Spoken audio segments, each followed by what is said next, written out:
Okay, I think we are live. It says this meeting is being live streamed. Awesome. Here we are, Friday. We're a little bit late today, guys. Sorry about that. We were having technical difficulties, but I am Andrea Anderson, and I believe we are live on Karen Lynch's Life Liberator page. So say hello to your peeps, Karen. Hello, and happy Friday. Happy St. Patrick's Day. I did put green on, green stripes. So I'm passing. You've got your green bow. That's so cute. Bow. Yep. I had it in my hair earlier, but it didn't look good. And then it didn't look good here. So I'm just going to hold it up. So here I am representing our St. Patrick's Day. Yes, ma'am. So, and Karen, do you want to introduce our other guests that we have on today? Yes, so Eds is our VA extraordinaire, and so delighted because I'm going to guess, Eds, is it 5 a.m. where you are? Yeah, almost. Almost 5 a.m. And it's Saturday, so it's not even Friday at 5 a.m. We've already played Guess the Weather. I guessed 83 degrees and it's only 77. And where she is in the Philippines? Oh, in the Philippines. Yes. Hello. We were 65 here today, 64, 65, but very windy. But let's talk about what we're going to talk about today, because we're a little bit late. Like I said, I thought it was Zoom, but it turns out it was Google Chrome that was giving me a headache, giving me problems, but we're here now. So one of my favorite topics, and Karen and I have been talking about this all week, and one of our favorite topics to talk about is what we call the home office for the business of life. Because now more than ever, I guess with COVID, everybody ended up with a home office at some point.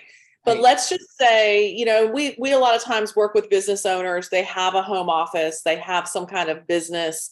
They have, there's so many home-based businesses now, and there are executives and professionals and people working at home, and many of them are now hybrid, which is going to be another topic we're going to talk about, Right. Probably in the next one, right, Karen? We're going to talk about the hybrid. If you are somebody that works at home and another office outside of the home, you kind of go back and forth. That's another topic. But you know what? What if you are somebody who doesn't have a business, and you don't have a business or a job at home or whatever? We believe that everyone, no matter what, needs a home office for the business of life. And that is, what are some examples of the business of life, Karen? Well, when I think of the business of life, let me go back. I don't want people to think that a home office is specifically, in a perfect world, everybody would have a separate room that could be their home office. But for a lot of our clients, we have a client that converted a section of her office and put a little IKEA desk in there and uses that as her office space. Wait, a corner of her, you said a corner of her office. A corner of her bedroom. A closet. Okay. Closet. Yes. Yes. In some of the older homes, there's a hall closet. People can fit a desk in there if they don't have room. It's real estate, so it's expensive. If you've got a house and all the rooms are being used, you still need to have a place to go. And for some people, the home office could be literally on the dining room table, but that doesn't mean that the dining room tables can be cluttered with all the stuff. We have to have a system. Right. But to go back to your question, in a perfect world, everybody would have an office space specifically for that. Not everybody does. So there's some flexibility when we set these up. But when I talk about a home office, whether you're a working professional, whether you're a stay-at-home mom, even if you're a young adult just getting started out of college, everybody has to deal with some kind of information that crosses their path. It could be, paper mail. Everybody gets information for tax returns. People get bills. People get papers. People get invitations. People get coupons in the mail. There's all sorts of things coming in proactively. And people, if you don't have an office, right, are just reacting. And the reaction is literally just like stacking it inside, and I'll deal with it later. Yep. Which is postponed decisions. So if you guys haven't heard us say it before, you're going to hear us say it now. And again, clutter is postponed decisions. And that quote is by Barbara Hemphill. It is. It's just like, okay, let me deal with this later. Let me stack it up and move it over. And to your point, Karen, when we say the home office for the business of life, we don't necessarily mean a dedicated home office space. It Correct. literally, like Karen said, could be in a closet. It could be your dining room table. It could be the end of your kitchen counter. I Right. mean, it could be wherever. And in some cases, it's a file box that stays hidden, that stays out of the way. And then it's brought out, and it could be in multiple places, various places. But there are specific tools that you need in that file box. I mean, a calculator for one thing, but where, no matter where it is or what it is, it's kind of a command center, a dedicated space. And like I said, if you're limited on space, it could be a file box or a tote or something that has everything you need it. But let's say you have at least a dining room table or a desk that you can have. So you want to be able to have a place that you can bring in the mail. If you're one of those people that likes to print emails, you're printing emails or you're printing articles. People do, they still do. So are you guys listening? Yeah. Comment if you like to still print, or if you print articles, because people really still do. So whatever it is. And, I've been using this analogy a lot lately, that when you've got, pipes in your house and your water flows through, you just turn it on and you expect it to work automatically. And if it doesn't work, there's usually a clog somewhere, right? There's a clog that is clogging it up. So that's what happens if you don't have a system for paper and information to flow. When it comes into you, it gets clogged up, which ends up being piles of paper on your desk, around your desk, on your floor, on your dining room table, all over the place. Go ahead, Karen. And it starts out so innocently, right? It really does, because if you think about when you're in school, you learn how to write an essay, you learn how to solve math problems, you learn how to do that, but nobody really learns how to process paper, and everybody does it a little bit differently. And I'm laughing because my older son is in his third year in college, and he and his 3 roommates are renting fraternity friends are renting a house. And when I went to help him move in and set up the house, I walked in, and it's an old house in Colorado, and you open the front door and the mail slot comes right in, and it like literally spews into the dining room. Okay. So you go in there, and I'm looking at this, and it's like a pile of mail. I said, "What are you doing with this?"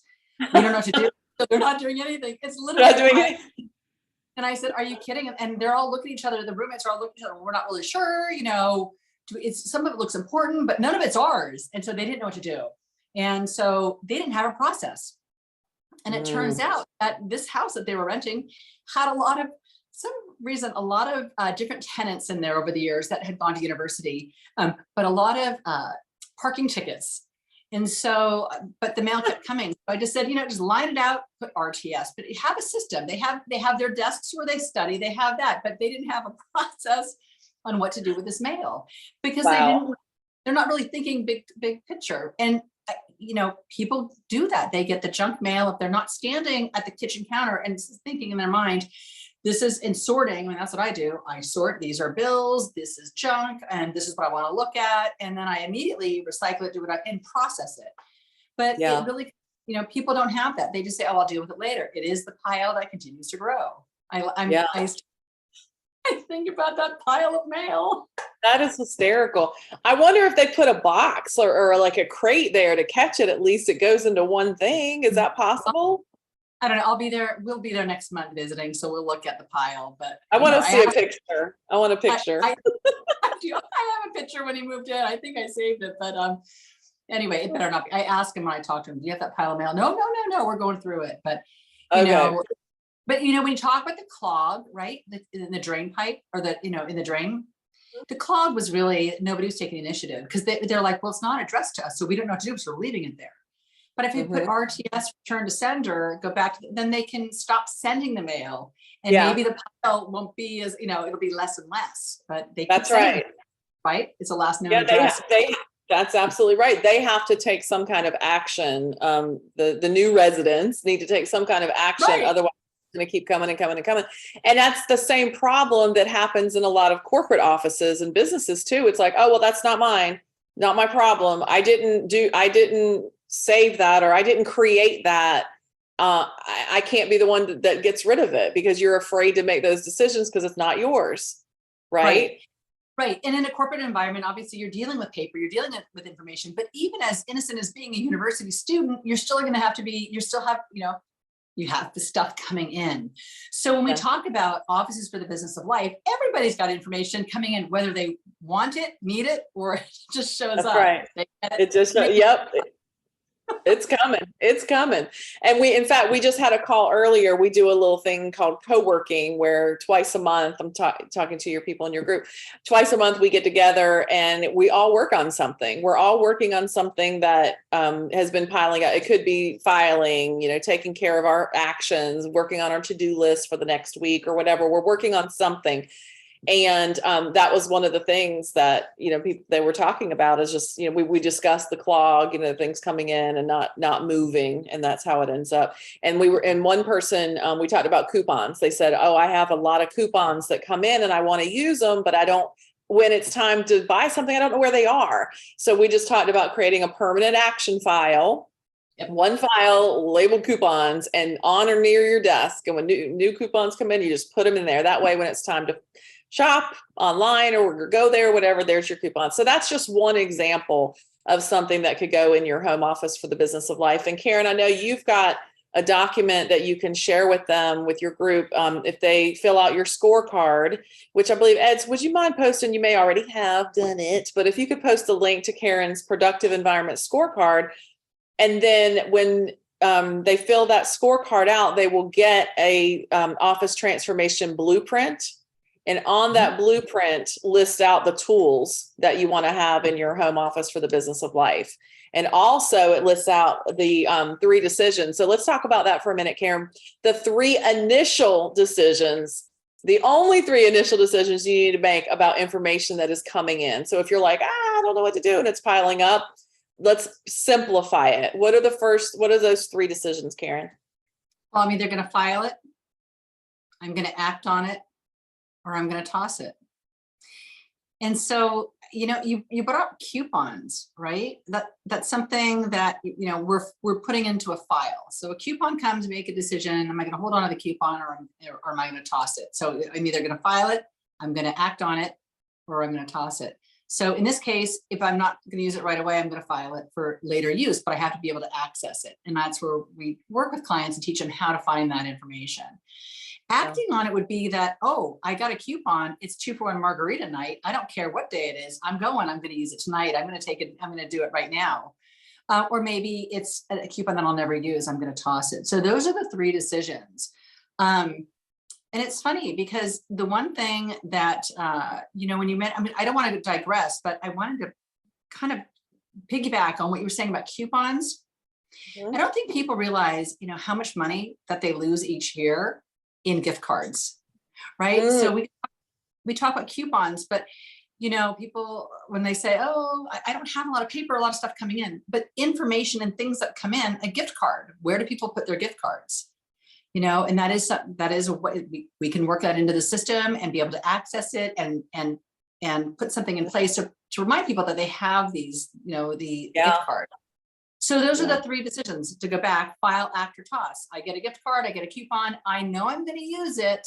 I don't know when I'm going to use it, but I'm certainly not going to toss it. So it's either going to go into my action file or into my reference file, which it's not going to go to reference file. That's one of the reference files because it's something that you're going to use, you're going to do.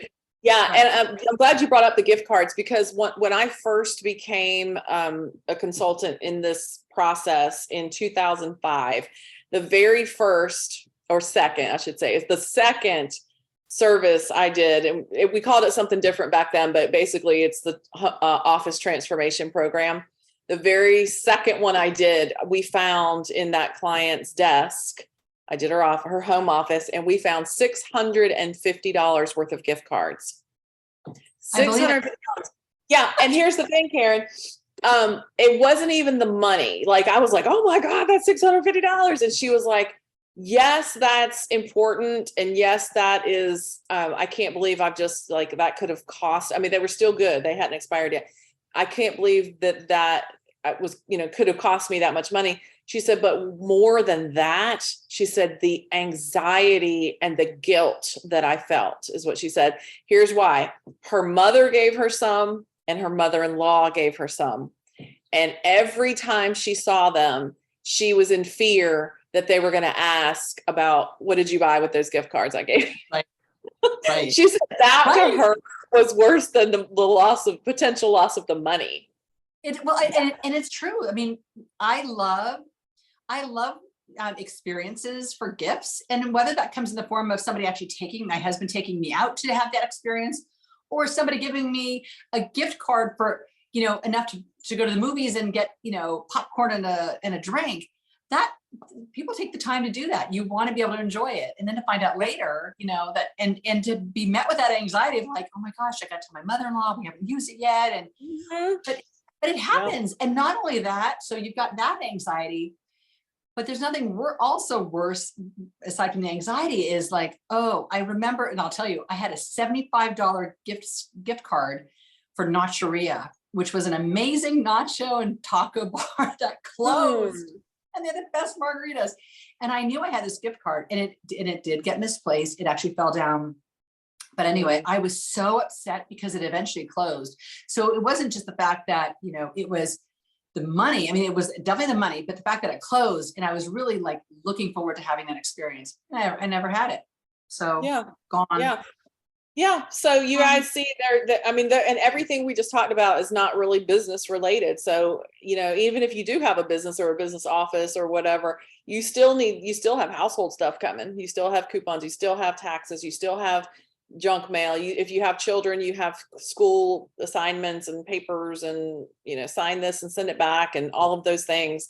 So the very first thing that we recommend that you do is identify a space. See, we talked a little bit about, those options earlier, but if you can identify a space in your home where you can set up a command center, where that's going to be where you pay your bills. That's going to be where you, keep your tax forms and papers. That's going to be where you're going to do anything where you need to, the good old fashioned pen and sit down with a checkbook, or even if you pay your bills online, I hear you out there saying, oh, I just do all mine online. You still want to check on them. You want to log in and, check. And so you're finding a space that you can have access to. And in the past, Barbara Hemphill used to say that, and I don't know if this is still true, maybe she used to say that everybody needs at least a 2-drawer filing cabinet. Every home should have a 2-drawer filing cabinet. I would probably say that may be true, if not at least one. And some people, even some of our consultants, if you're in a limited space or you don't need a big filing cabinet in your house, a portable rolling cart with a file box, just so you can quickly put your hands on things. I mean, medical documents. If you're our age, and I'll say mine and Karen's, not Ed's, if you're our age, then you may have aging parents. You've got, children, teenagers, young adults, and you have aging parents. So you're going to have files for your children. You're going to have files for your parents. You might have files for your pets if you have those. Those are all files. Those are all, things that you need to be able to access information for. So anyway, back to, I would say identify a space, whether it be, if you do have a dedicated space in your home that you can use, great. Maybe the kid moved out and now you have a room, convert their room into a home office for the business of life. And otherwise, corner of, dining room table or something where you can just have the tools that you need. And then, like I said, when you fill out your productive environment scorecard, it's going to ask you some questions. Answer those questions honestly. You'll get a score at the end, and then you'll get a download that actually lists out the main things that we recommend that you would put in your home office for the business of life. There's one section called the Magic 6, and there are 6 tools after organizing thousands of offices through the years, not us personally, but collectively. We narrowed it down. Barbara Hemphill narrowed it down to 6 tools that every productive office must have. And so we want to make sure you get access to those 6 tools. It also summarizes the 𝘱𝘳𝘰𝘧𝘦 system that we just talked about. And then the last thing that's also on that office transformation blueprint is you might, Karen just said, oh yeah, you just do 𝘱𝘳𝘰𝘧𝘦. You decide, you make those decisions. But how do you decide? You may go, well, I don't know if I should keep it or not. I don't know, how long I should keep it. Then there's a series of questions that we call the art of wastebasketry. So practice the art of wastebasketry by asking yourself these questions to determine if you should keep it or if you can safely toss it. And so all of that stuff is on that document. You can fill, do your scorecard, you'll get that. And then that we're not big on printing a bunch of stuff because we like to use less paper, not paperless, but less paper. But that is one document we do recommend you print it out. If you put it somewhere near your, in your command center, that'll kind of be your guide for setting up your command center. Then that's definitely something we recommend. And then Karen, once they do that, I believe a link to your calendar is in their email that has the download, so they can schedule a call with you, right? So Correct. what would you do? What are you going to do with them on that call? Well, we'll go over their answers and look for some patterns, see where their strengths are and where they need some help, and make some recommendations. Yeah. Everybody's a little bit unique and different with their challenges, and the idea is to get to know the other person and figure out what, and hear what their vision or their plan is, and then put that in place. And have a productive. Exactly. Yeah, and we call that a productive environment game plan, because it's not one size fits all. It's not everybody, you should do it this way. We believe this is how it should be done. That's not the case. We have specific structure that we recommend that we've used, or Barbara and our entire team, for years and years and years, that works. However, there's room for tweaking it based on your individual situation. So that's why I recommend that you get your blueprint, and then you do schedule that call with Karen. Because actually, I say a call, it's a Zoom, and you can see each other face to face and talk and discuss. So you can see my office, I can see your office. Exactly. And one thing, Karen, I would love for you to share. You shared it with me on a call. Well, you and I had a call the other day. We were discussing it, and you were just sharing like how before you actually became a certified productive environment specialist, like what your life was like organizationally. Tell us about that. That was so good. I love what you said. I think that, so I have always been, and I have a client who's known me for 36 years, a long time. And she remembered me in high school as being super organized and super efficient. Everything was color coded. I've always been organized. And I give all that credit to my mom. That's just the way I was raised. Everything's got a place. And I've always had a neat, organized home. I can find anything that my boys or my husband ask me. I know exactly, it's the second drawer on the left-hand side. Look there, it's always there. So everything's got its place. The only thing that I really struggled with was paper, and not just the paper, but just where to find things. And, and I worked in information compliance and document storage. So I knew things went into storage. That wasn't realistic for me. I need to just keep everything in my house, but be able to find it. And with aging parents and a father that has dementia, I have all of my parents' papers too. So it wasn't until until I put my system in place that I really felt liberated. It was the missing piece. I can't even describe the freedom. It was the hurdle that was holding me back from so many things. Because as soon as I got to the paper, I would, it was literally shuffling from one pile to the next pile. And not having a system. I have a system in my pantry. I have a system in the kids' bedroom. I have a system in our bedroom. I've got a system in the bathroom. I've got a system in the linen closet and in the laundry room. Everything has a system, but the paper did not have a system.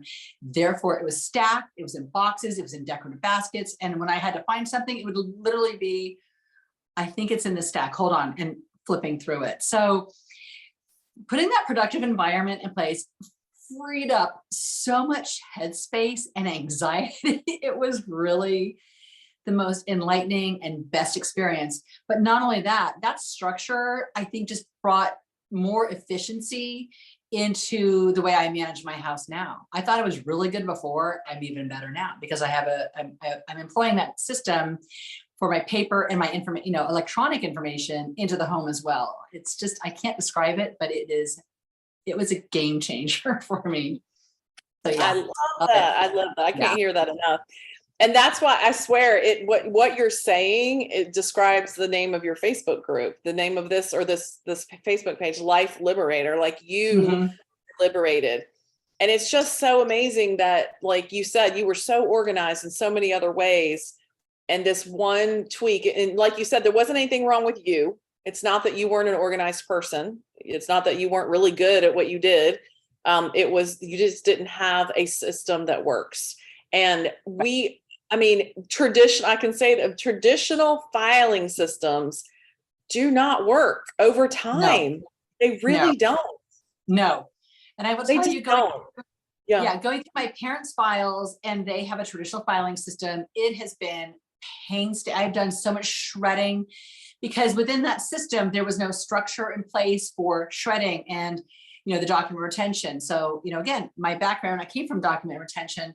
So I knew, things that they need to cycle, but there was never a system in place on how to find it and access it. That is all incorporated into my system. So I know that twice a year, I do these two things are triggered, and I pull out the old things that I can shred and adhere to my own personal document retention. So I've set that same system in place with all of my parents' files. If I got a phone call today and I needed to provide either a copy of the power of attorney or the post form for my father or whatever, I know I can find that information in 10 seconds. If I wasn't home, I could tell my husband, look in this file, go here and pull this out. He could grab it. So, it was a game changer. And it's funny because during COVID, so many people were cleaning out their closets, cleaning out their shoes, cleaning out their kids' rooms, cleaning out their toys.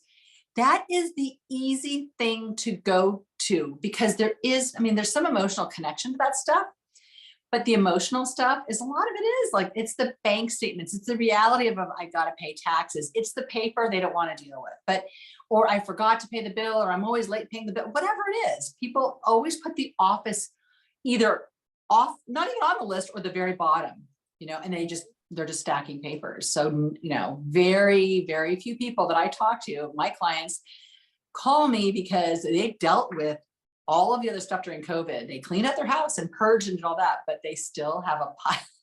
They have no system, piles of paper. Yeah, that's very true. And, we had worked early on, I remember talking to local professional organizers, and I would tell them what we did, that we focused, on paper and filing systems and finding systems. And everybody that I knew locally they were doing, what you were talking about, like the closets and the garages and the attics. And I said, what do you do with the paper? What do you do when you have people that have paper? And they said, now this was a long time ago. I think things have changed a little bit, but they said, I just put it in a box and I put it out of the way. And then I make the desk look pretty. I make the table look pretty. And I was like, I couldn't believe it. I was like, what?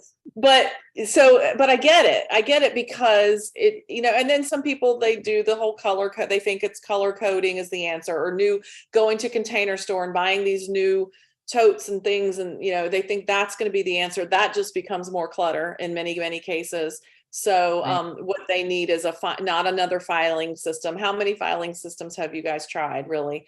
What you need is a finding system. And I was talking with someone earlier today, and I just said, these will be the last file folders and last file tabs you will ever have to buy and ever have to make. Yep. You will never need to make another file tab. Yep. Yeah. Barbara's used hers for what, 30 years or longer? At least 20, maybe 30. For me personally, 15. Same file folders. I don't even use, when I first got into the organizing industry, I bought a little label maker. I was like, oh, I'm an organizer, I'm gonna have a label maker.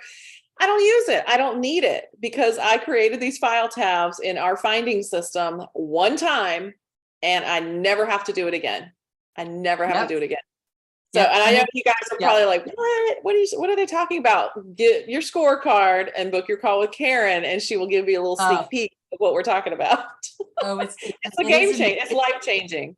Yeah, it is. I was gonna say it's a game changer. And I'm laughing because when I was going through my parents' closet in the office, I did this in my private group, in my private from overwhelmed to organized group. I could not tell the boxes and boxes of file folders and pendaflexes I took out. I'm like, we don't need these anymore. Like, we don't need that. But my mom had stocked up, and every time, and then I find my father's writing, Wells Fargo Bank, there's a file. Then I find another Wells Fargo Bank. So we've got all these, he had multiple files with the same information. None of it was dated. And then one of them he had bank, and one of them he had, I think checking accounts. So it was chaos, so going through that was a process, but yeah, now everything is, I've labeled it once, done. It looks amazing, it looks beautiful, and I can find everything. So yeah. The example you just gave, real life example of you organizing your father's files, that is exactly it. Because we end up making duplicate files. And you might call it Wells Fargo, your husband might call it banking. Yep. And there's two different files. And then when you're looking for something, Karen, I thought you said you put it in here. And then no, and then you have all these multiple files for the same thing. And our system, the productive environment finding system, solves that problem forever.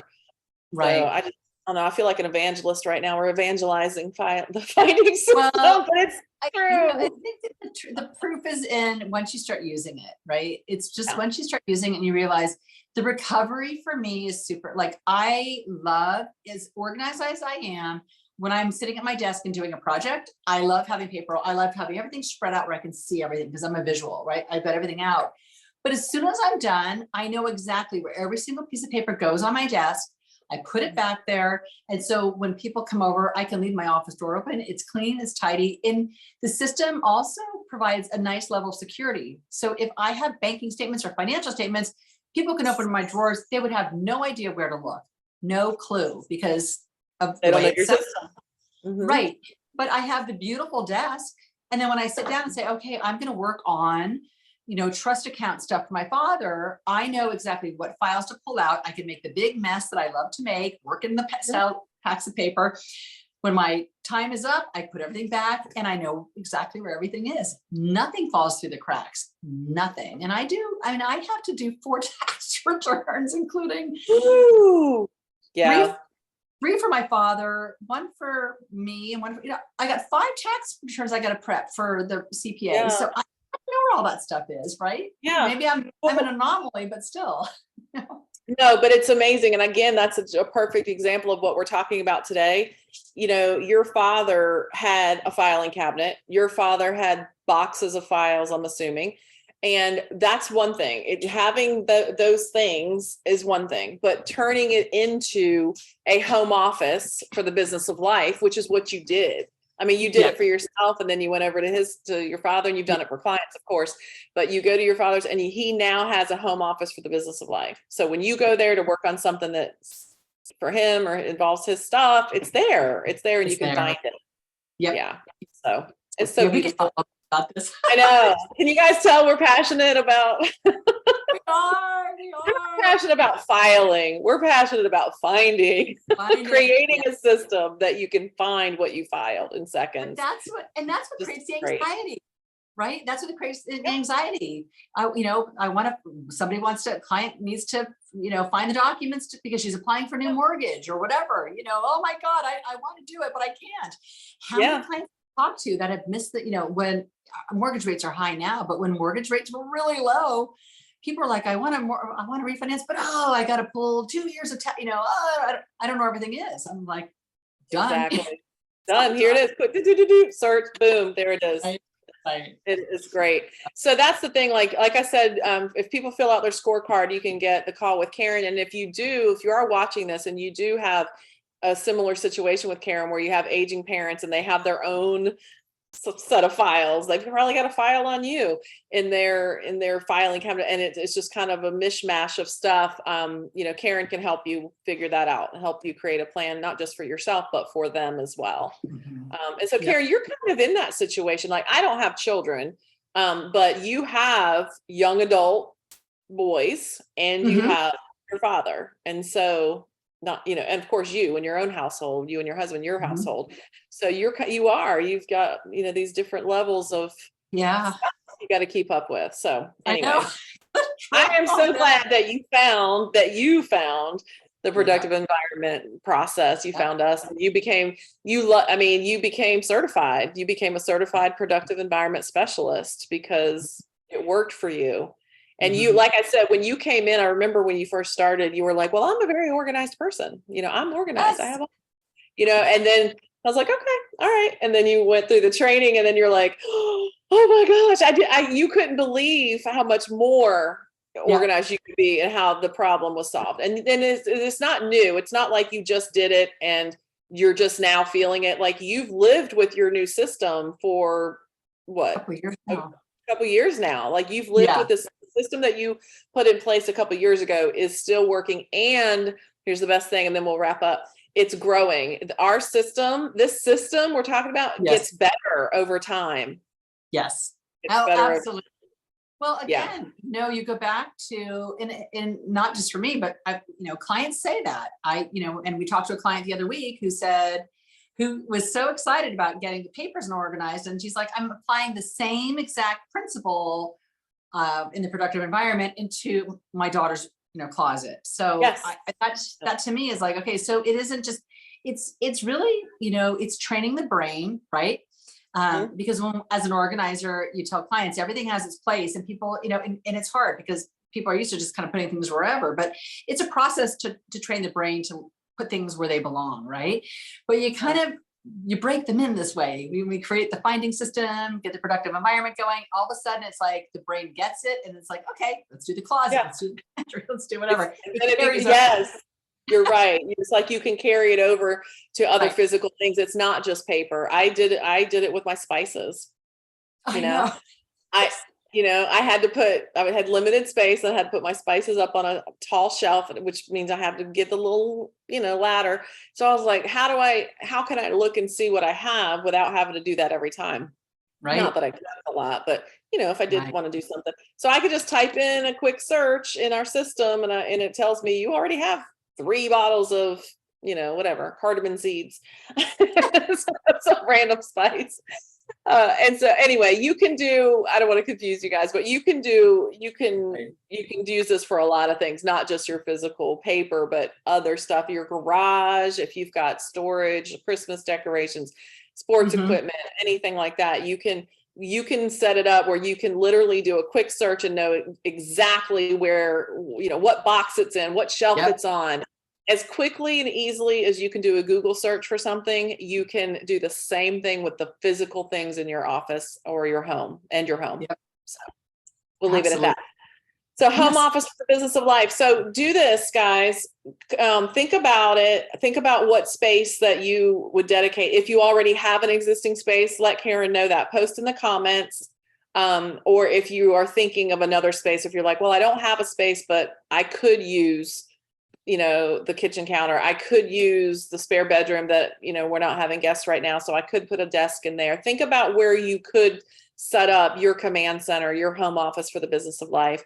And then make sure you click the link in the comments to fill out get your productive environment score. You're going to get a score. Your score will be between 15 and 150. Okay. So we want to see where you fall. And then based on your score, you're going to be in one of 4 levels. Okay. So let's see which level, and you'll see that when Karen goes over it with you, you'll see which level you are. And she'll have some very specific things that you can do to increase your score, which translates into creating a productive environment in your space so that you can accomplish your work and enjoy your life. So anything, any closing, Karen, anything to add? No, you know what? Like I said, you said this, actually, we could talk about this all day. We do sound like evangelists, but it does work. And, just be really feeling liberated and knowing that, the tax stuff is there. It can wait. I know, when to start it. It really is liberating. I hate to kind of keep beating that, but it really is. Yeah. You're the life liberator. Perfectly named. So I think the next slide we'll look at the dates, and Karen, you can let your group know, post on your page. But I think we talked about the next one is going to be, it's really good. It's going to be between the hybrid office, whether you have a home office as well as a office in another place, which also could include your car. I know we have a lot of people in real estate and, and just people that work they need to go between their office and their vehicle. And Yeah. so we've got some tips for you on that for the next one as well. So this was fun. I love our little Friday. I love our Friday. I know I missed you. I missed you last week. I don't know, something's happened. Oh, I had no power last week.